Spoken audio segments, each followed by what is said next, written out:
नमस्कार दोस्तों, स्वागत है चैनल पर। इस वक्त की बड़ी खबर के साथ एक बार फिर से आपके सामने मौजूद है, जहां पर उत्तर प्रदेश के विधानसभा चुनाव को लेकर बड़ी अपडेट सामने आ रही है। बताएंगे आपको बड़े बड़े अधिकारी और अफसरों ने अखिलेश यादव से मुलाकात करने के लिए उनके घर के बाहर लगा दिया है ताता। और इसी बीच आपको बताएंगे दोस्तों क्यों ये बड़े बड़े अधिकारी अखिलेश यादव से मुलाकात करने के लिए छठे चरण के बाद सातवें चरण से पहले लगातार कोशिश कर रहे हैं। क्या सरकार बीजेपी की जाने वाली है? इस तरीके के मिल रहे हैं संकेत। इसके बारे में विस्तार से जानकारी आप तक पहुंचाएंगे। वहीं आपको बताएंगे सपा नेताओं के द्वारा की जा रही कोशिश को लेकर सपा के प्रमुख और संरक्षक मुलायम सिंह यादव ने भी जमकर तारीफ की है पार्टी के नेताओं और कार्यकर्ताओं की। साथ साथ दोस्तों चलेंगे एक और बड़ी खबर की तरफ, जहां पर मोदी के गढ़ में अखिलेश यादव ने 3 गुना ज्यादा भीड़ के साथ जबरदस्त रैली करके दिखाई है। विस्तार से जानेंगे वाराणसी की रैली के बारे में पूरी अपडेट। लेकिन उससे पहले अगर आप भी उत्तर प्रदेश के विधानसभा चुनाव के अंदर सत्ता परिवर्तन की जोरदार लहर बहते हुए देखते हैं और अफसरों के द्वारा अखिलेश यादव से मुलाकात करने के लिए जो बड़ी बड़ी कतारें लगाई जा रही है, स्पष्ट तौर पर परिवर्तन की जोरदार लहर बहते हुए देखते हैं, तो इस वीडियो को लाइक करके लाल बटन दबाकर चैनल को सब्सक्राइब करके घंटी को दबाकर कमेंट बॉक्स में लिखकर जरूर बताइए कि 7वें चरण के चुनाव में क्या जनता ठोकेगी अंतिम कील। दोस्तों क्या है आप लोग की राय, लिखकर जरूर बताइएगा। चलते हैं एक और बड़ी अपडेट की तरफ, जहां पर आपको बताते चले कि उत्तर प्रदेश के विधानसभा चुनाव के अंदर हमेशा से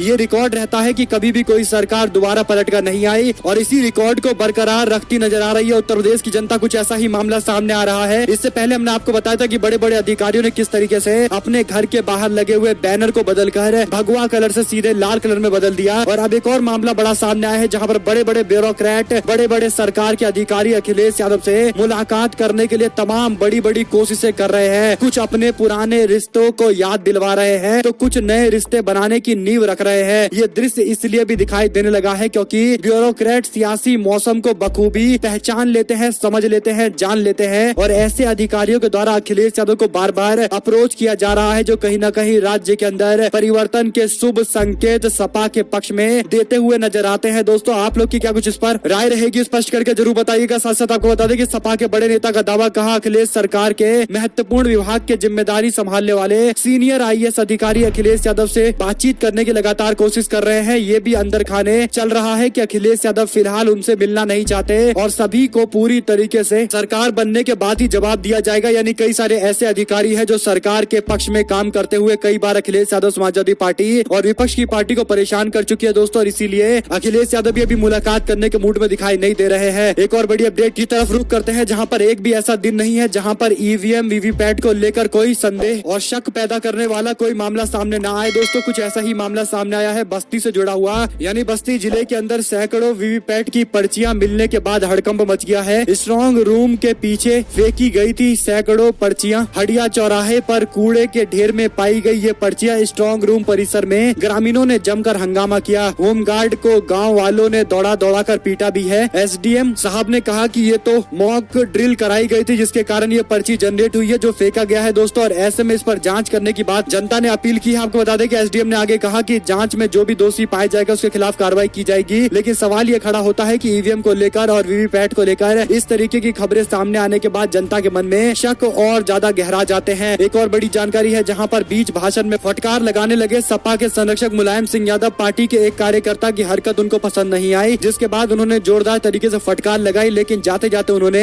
एक बात स्पष्ट कर दिया है कि जिस तरीके से समाजवादी पार्टी ने 2022 का चुनाव विधानसभा चुनाव लड़ के दिखाया है, पार्टी के नेताओं और खासकर कार्यकर्ताओं में जो जोश देखने को मिला, ये जोश इस बार कहीं न कहीं समाजवादी पार्टी को अच्छा और मजबूत दावेदार के रूप में पेश कर रही है। उन्होंने भी समाजवादी पार्टी के कार्यकर्ताओं के एफर्ट की पूरी तरीके से सराहना की है। उन्होंने कहा कि ये जोश जो नेताओं ने दिखाया है, हम इसकी तारीफ करते हैं। सपा ने इस तरीके का चुनाव पहले कभी नहीं लड़ा, इस तरीके के जोश नेताओं में देखने को मिला। वहीं पर दोस्तों आपको बता दें कि बुलडोजर बाबा अब खाली होकर बुल और डॉग के साथ खेलेंगे। अखिलेश यादव ने एक वीडियो साझा किया है जिसमें एक बुलडोजर पर साइकिल चढ़ाता हुआ शख्स दिखाई दे रहा है। अखिलेश यादव कह रहे हैं कि बुलडोजर बाबा अब खाली होकर बुल और डॉग के साथ खेलेंगे। ये तंज उन्होंने कसा है। इस बीच वाराणसी के अंदर नरेंद्र मोदी की रैली और रोड शो शुरू में सुबह सुबह हुआ था दोस्तों, जिसके बाद अब अखिलेश यादव ने भी रात के अंदर इतना बड़ा रोड शो करके जबरदस्त समर्थन दिखा दिया। आपको बताते चले कि सपा के अध्यक्ष अखिलेश यादव ने भारत माता मंदिर से जनता का अभिवादन स्वीकार करते हुए रथ यात्रा गुरुबाग लक्सा होते हुए गिरजा घर चौराहे तक अपना पूरा रोड शो किया है। और इस दौरान उनको जनता ने जोरदार समर्थन भी किया, स्वागत किया है। उनके ऊपर फूल की बारिश तक की गई है दोस्तों। एक और बड़ी अपडेट की माने तो यूपी चुनाव में सपा या भाजपा किसकी बनेगी सरकार, इसको लेकर एक बड़ी अपडेट है दोस्तों। आपको बता दें कि 7 चरणों के चुनाव लगभग 2 दिनों के अंदर पूरी तरीके से खत्म हो जाएंगे। और ऐसे में दवायर से बातचीत करते हुए राजनीति के विभिन्न जानकारों ने कहा कि चुनाव के परिणाम जो भी आएंगे हमारा आकलन ये बताता है कि राज्य के अंदर जिसकी सरकार आएगी, पूर्ण बहुमत की सरकार आएगी, जनता एक बार फिर से यूपी के अंदर जिसको देगी बहुमत देगी। ये बात पूरी तरीके से स्पष्ट है। सपा को जिताए या भाजपा को जिताए, लेकिन जनता पूरी तरीके से बहुमत देगी। ये बात लगभग सभी बड़े बड़े वरिष्ठ पत्रकारों का मानना है। दोस्तों आपको बताते चले कि कुल मिलाकर 348 सीटों पर चुनाव हो चुका है और ऐसे में भारतीय जनता पार्टी के लिए स्थिति गंभीर है, ये सभी पत्रकारों ने माना है। उन्होंने कहा कि बीजेपी ने पिछली बार जितनी सीटें जीत ली थी उसके बाद उसका आंकड़ा नीचे आना पत्थर पर लिखी हुई लकीर है, लेकिन कितना नीचे आएगा ये बात अभी कोई भी पत्रकार बताने को तैयार नहीं है। और कारण है दोस्तों इलेक्शन कमीशन के गाइडलाइंस के कारण। इसी बीच आपको बताते चले कि भाजपा नेताओं के आगे कार्यकर्ताओं ने रोया दुखड़ा, बोले अधिकारी नहीं ले रहे हैं विकास कार्यों की सूद। ये मामला सामने आया है हरियाणा से जुड़ा हुआ, जहां पर पार्टी किसी भी कार्यकर्ता को खुश नहीं कर पा रही है। अधिकांश पार्टी के कार्यकर्ता अपने सरकार के रवैये को लेकर नाराजगी व्यक्त कर रहे हैं। दोस्तों कार्यकर्ता सरकार के कामकाज को लेकर अपना फीडबैक दे रहे हैं, जहां पर कमजोर अपनी सरकार को बता रहे हैं। सरकार में बैठे नेता उन्हें दूर करने के लिए बड़े बड़े प्रयास के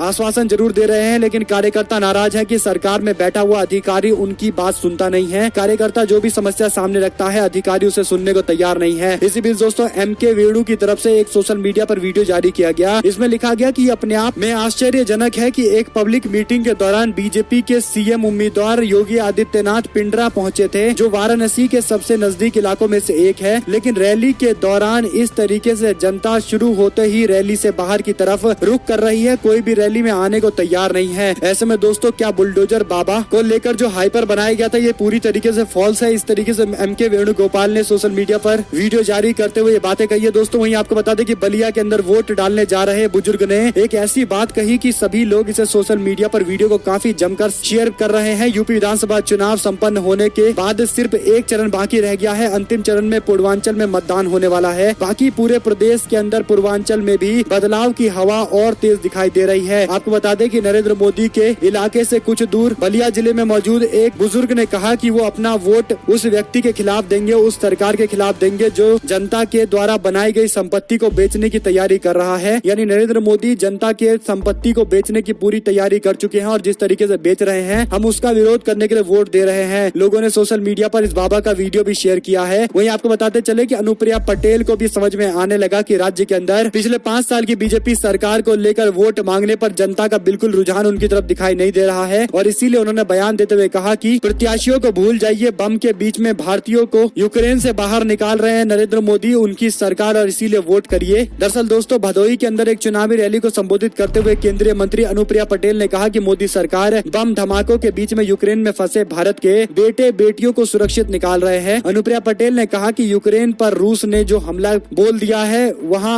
आग बरस रही है, लेकिन हमारी सरकार और 4 मंत्री जनता को वापस लाने के लिए दिन रात प्रयास कर रहे हैं। उन्होंने अपनी चुनावी सभा के दौरान इस बात पर वोट मांगा है कि नरेंद्र मोदी सरकार बम ब्लास्ट के बावजूद युवाओं को सेफली बचाकर निकाल ले रही है। लेकिन दोस्तों हकीकत यह है कि सभी लोगों ने कहा कि जब वो आस पास के इलाकों के अंदर यानी आस पास के कंट्री में आ गए, रोमानिया, पोलैंड, तब उनको प्लेन से वापस दिल्ली भेजा गया। दोस्तों यानी सभी ने ये सवाल खड़ा किया है कि जब वो यूक्रेन के अंदर थे और यूक्रेन से अन्य देश की तरफ जा रहे थे तो उनके साथ में किस किस तरीके की बर्बरता हुई, किस तरीके से उनको सैकड़ों किलोमीटर दूर बॉर्डर पार करने के लिए पैदल चलना पड़ा, दिन रात बिना खाए पिए चलना पड़ा। सबसे ज्यादा संकट का समय वही था, लेकिन मोदी सरकार अपनी पीठ थपथपा रही है। यही बड़ी बात नहीं दोस्तों, इससे बड़ी बात एक और है कि बीजेपी के नेता छात्रों को यूक्रेन के आसपास के कंट्री में चढ़ाने के बाद जहां पर एक और वीडियो साझा कर रहे हैं, वहीं पर दूसरी ओर उतरते वक्त भी कई सारे मंत्री पहुंच जाते हैं, नरेंद्र मोदी जिंदाबाद के नारे लगाने लगते हैं और इसी तरीके के बयानबाजी अब अनुप्रिया पटेल भी कर रही हैं। यानी वोट इस स्तर पर गिरकर मांगा जा रहा है तो आप लोग समझ सकते हैं। वहीं आपको बता दें कि नतीजों से पहले ही बीजेपी ने पंजाब में समीक्षा बैठक की है, शुरू कर दी 2024 की तैयारियां। यानी बीजेपी के लोगों को समझ में आने लगा है कि पंजाब में पहले भी कुछ उनके पास नहीं था और शायद इस बार के चुनाव में भी कुछ नहीं बचेगा और इसीलिए 2024 के लोकसभा चुनाव की तैयारी बीजेपी ने शुरू कर दी है। वहीं पर दोस्तों यूपी पोल्स के आखिरी चरण से पहले प्रधानमंत्री मोदी के संसदीय क्षेत्र काशी पहुंचे राहुल गांधी शिव भक्त के रूप में दिखाई दिए। राहुल गांधी ने माथे पर त्रिपुंड, गले में रुद्राक्ष की माला और ओम लिखा हुआ भगवा पट्टा भी पहना हुआ था, जिसके बाद सभी लोगों ने उनके इस तरीके के रूप पर कमेंट करना शुरू कर दिया और कहा कि ये होता है असली हिंदू, हिंदुत्ववादियों की सरकार है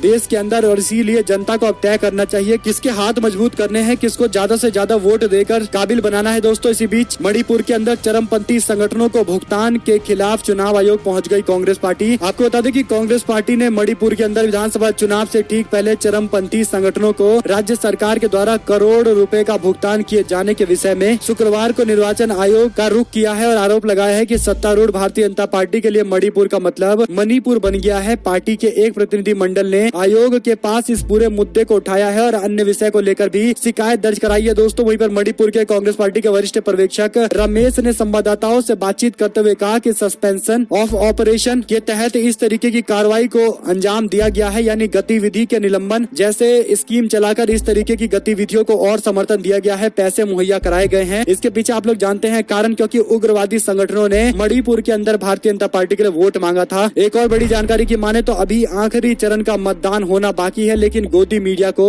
एग्जिट पोल के आंकड़े दे दिए गए हैं। प्रशांत टंडन की तरफ से इस तरीके का खुलासा किया गया है, जो वरिष्ठ पत्रकार हैं। वहीं पर दोस्तों अखिलेश यादव चंदौली में कार्यकर्ताओं को संबोधित करने पहुंचे। सांसद ओम प्रकाश राजभर जी हमारे साथ आए हैं। उस दिन बीजेपी के लिए पूर्वांचल के दरवाजे बंद हो गए। अखिलेश यादव ने गाजीपुर में जाकर पार्टी के समर्थकों से ये बातें कही हैं। वहीं आपको बताते चले कि अखिलेश यादव ने एक और बड़ी बात बोलते हुए कहा कि यहाँ का नौजवान और किसान भारतीय जनता पार्टी का सुपड़ा साफ कर देगा, इस बार माफ नहीं करेगा, इस चुनाव में भाजपा साफ हो जाएगी। वहीं पर गोरखपुर का ये जनादेश आ रहे हैं अखिलेश, बचे हैं 6 दिन शेष आ रहे हैं अखिलेश, इस तरीके के नारे समाजवादी पार्टी दे रही है। वहीं पर दोस्तों प्रशांत किशोर की एक टीम है जिसका नाम है आईपैक, जिसमें प्रशांत किशोर अमूमन अब ज्यादा एक्टिव दिखाई नहीं देते हैं, केवल नेशनल पॉलिटिक्स में नजर आते हैं और यही बड़ा कारण है कि उनकी टीम को कांग्रेस पार्टी ने एक प्रोजेक्ट दिया है जिसमें कांग्रेस पार्टी का प्रचार करने की जिम्मेदारी इनको दी गई है। एनडीटीवी की खबर के अनुसार सूत्रों ने बताया है कि कानूगोलू पार्टी की तरफ से 2023 में होने वाले विधानसभा चुनावों की देखरेख करने वाले हैं। 2023 के अंदर दोस्तों सबसे जो कड़ा मुकाबला होने वाला है उसी दौरान होगा, क्योंकि कांग्रेस पार्टी मध्य प्रदेश, छत्तीसगढ़, राजस्थान के अंदर चुनावी मुकाबले में बीजेपी को एक बार फिर से टक्कर देने के लिए उतरेगी। वहीं पर एक और जानकारी है जहां पर मणिपुर के दूसरे चरण के मतदान के दौरान भी जोरदार हिंसा देखने को मिली। दोस्तों बीजेपी कांग्रेस कार्यकर्ताओं में जमकर बवाल देखने को मिला है। दोनों पार्टी के कार्यकर्ताओं ने जमकर बवाल काटा है। इसी बीच दोनों तरफ से नारेबाजी की गई है। बाद में जबरदस्त हिंसा भड़क उठी है। इस हिंसा में कई कार्यकर्ता घायल हो गए हैं। वहीं एक और जानकारी की माने तो सपा गठबंधन के प्रत्याशी मुख्तार अंसारी के बेटे के खिलाफ मऊ के अंदर भड़काऊ भाषण देने के इल्जाम के साथ मामला दर्ज कर लिया गया है। विधानसभा चुनाव में 7 मार्च को होने जा रहे 7वें चरण के चुनाव से पहले बाहुबली मुख्तार अंसारी के बेटे अब्बास अंसारी भड़काऊ भाषण देने के मामले में फंस गए हैं। बांदा जेल में बंद मुख्तार अंसारी के बेटे को मऊ से ओम प्रकाश राजभर की पार्टी सुहेल देव भारतीय समाज पार्टी ने चुनावी मैदान में उतारा है। अब अब्बास अंसारी के खिलाफ केस दर्ज करने के लिए पुलिस वीडियो की जांच कर रही है। मऊ में शुक्रवार को समाजवादी पार्टी के अध्यक्ष अखिलेश यादव की अब्बास अंसारी के समर्थन में जनसभा भी होने वाली है। दोस्तों रिकॉर्ड जानकारी की माने तो विपक्ष की गोलबंदी और तेज हो रही है, जहां पर हेमंत सोरेन से मुलाकात करने के लिए तेलंगाना के मुख्यमंत्री केसीआर पहुंचे हैं। 2024 को लेकर पूरी रणनीति बनाई जा रही है। इस बीच उत्तराखंड के अंदर नतीजों से पहले गुणा भाग करने लगे बीजेपी और कांग्रेस के नेताओं ने अपने पार्टी के लोगों को टूटने से बचाने के लिए होटल और रिजॉर्ट को बुक कराना शुरू कर दिया है। राज्य के चुनाव परिणाम 10 मार्च को आएंगे जैसा आप लोग जानते हैं, लेकिन दोनों ही दलों ने अपनी अपनी सरकार बनाने के बड़े बड़े दावे पेश कर दिए हैं। दोस्तों जहां पर सत्ताधारी भारतीय जनता पार्टी का दावा है कि वह 60 सीटों पर सरकार बना लेगी, जबकि कांग्रेस पार्टी का दावा है कि 48 से अधिक सीटें जीत रही है और कांग्रेस सरकार बना रही है। राजनीतिक जानकार इस बात की आशंका जता रहे हैं कि राज्य में त्रिशंकु विधानसभा हो सकती है। वहीं पर दोस्तों बस एक लोकसभा सीट दे दो, सम्मान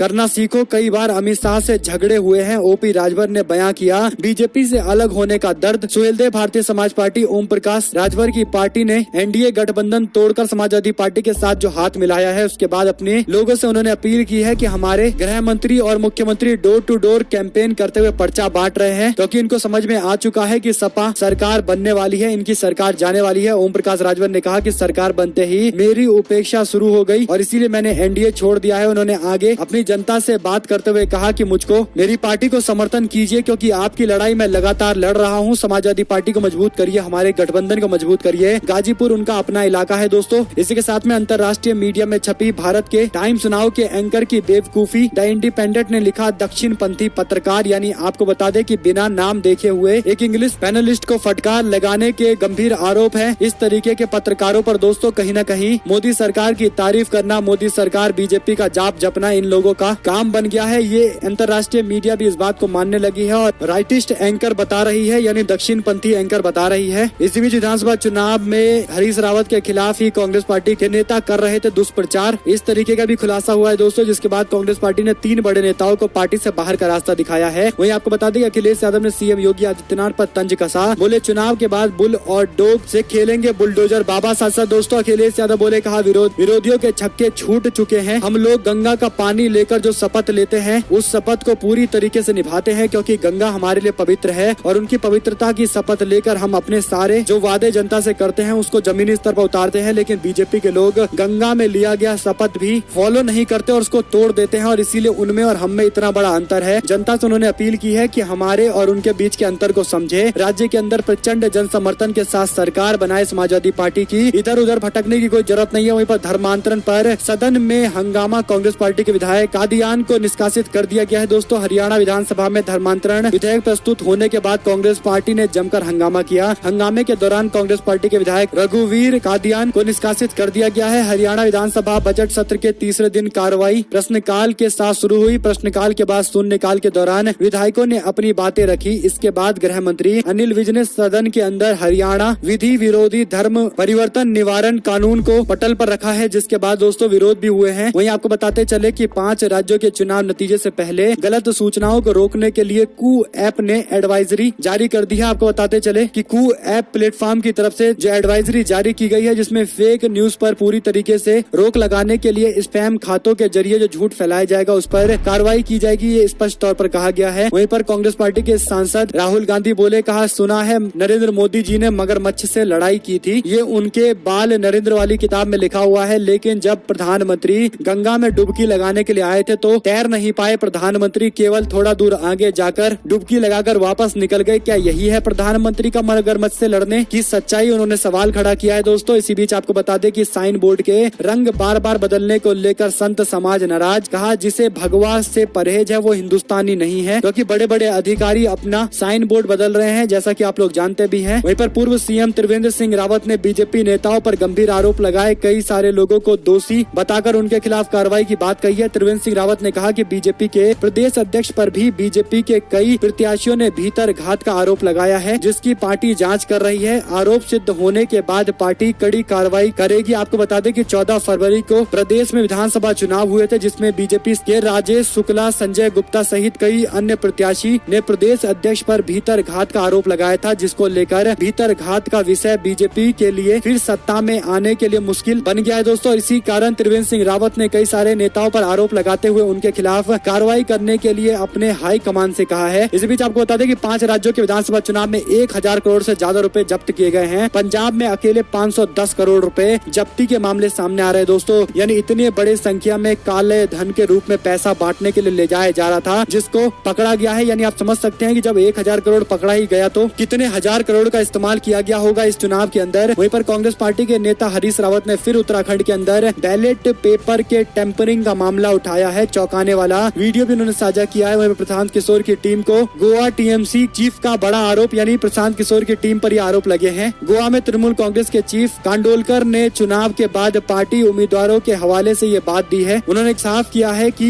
वो अपना पद नहीं छोड़ना चाहते, लेकिन प्रशांत किशोर और उनकी टीम से काफी नाराज है। उन्होंने कहा कि पार्टी के उम्मीदवार लगातार आईपैक के बर्ताव और उनके काम से बिल्कुल खुश नहीं है। जब मैंने इसे लेकर पार्टी नेताओं से बात की तो उन्होंने पद छोड़ने की सलाह दे दी, लेकिन मैं फिलहाल ऐसा नहीं करने जा रहा हूं। यानी प्रशांत किशोर को लेकर पहले पश्चिम बंगाल के अंदर भी उनकी पार्टी के नेताओं ने कई सारे गंभीर सवाल खड़े किए थे, और अब गोवा से भी कई सारे सवाल खड़े हो रहे हैं। इसी बीच दोस्तों कांग्रेस पार्टी के नेता का दावा, कहा एमपी में बीजेपी 50 से ज्यादा सीटें जीती तो कर लूंगा खुद का मुंह काला। यानी कांग्रेस पार्टी के नेता ये दावा कर रहे हैं 2023 के चुनाव के मद्देनजर। इसी के साथ में नरेंद्र मोदी जिंदाबाद का नारा लगाने वाले मंत्री के खिलाफ भी कार्रवाई की मांग की जा रही है। यूक्रेन से लौटे छात्रों को जबरदस्ती नरेंद्र मोदी जिंदाबाद का नारा लगवा रहा था ये मंत्री दोस्तों, जिसके बाद लोग इस पर प्रतिक्रिया देते हुए कह रहे हैं कि इस मंत्री के खिलाफ कम से कम कठोर कार्रवाई होनी चाहिए, क्योंकि एक तो ये छात्रों पर दबाव बना रहे थे और दूसरी बड़ी बात जो एयरफोर्स का प्लेन है उसमें नरेंद्र मोदी के नारे लगाए जा रहे हैं। यानी आप समझ सकते हैं कि आर्मी वाले एसेट में भी जाकर अपना प्रचार करने से पीछे नहीं हट रहे भाजपाई। इसी के साथ में दोस्तों एक और बड़ी अपडेट है, जहां पर ममता बनर्जी ने नरेंद्र मोदी सरकार पर फिर निशाना साधते हुए कहा कि यूक्रेन के अंदर जनता क्राइसिस से जूझ रही थी, लेकिन मोदी सरकार ने कोई कदम नहीं उठाया और उसके बाद में थोड़ा सा कदम उठाने का नाटक कर दिया है दोस्तों। इसी के साथ में आम आदमी पार्टी के विधायक अखिलेश पति त्रिपाठी की पलटी कार गोरखपुर में प्रचार करने के बाद दिल्ली वापस लौट रहे थे, उनके सुरक्षित होने की जानकारी आ रही है। गोरखपुर में प्रचार के बाद गुरुवार देर रात वो दिल्ली लौट रहे थे कि आगरा एक्सप्रेस वे पर बेहटा मुजवार थाना इलाके क्षेत्र के अंदर कार का पहिया अचानक से निकल गया और ड्राइवर कुछ समझ पाता कि गाड़ी अनियंत्रित हो गई और पलट गई, जिसकी सूचना के बाद उनका इलाज भी कराया जा रहा है। डॉक्टर ने कहा कि हालात अभी ठीक है, वो खतरे से बाहर है, कोई दिक्कत नहीं है। इसी के साथ में दोस्तों सपा के विधायक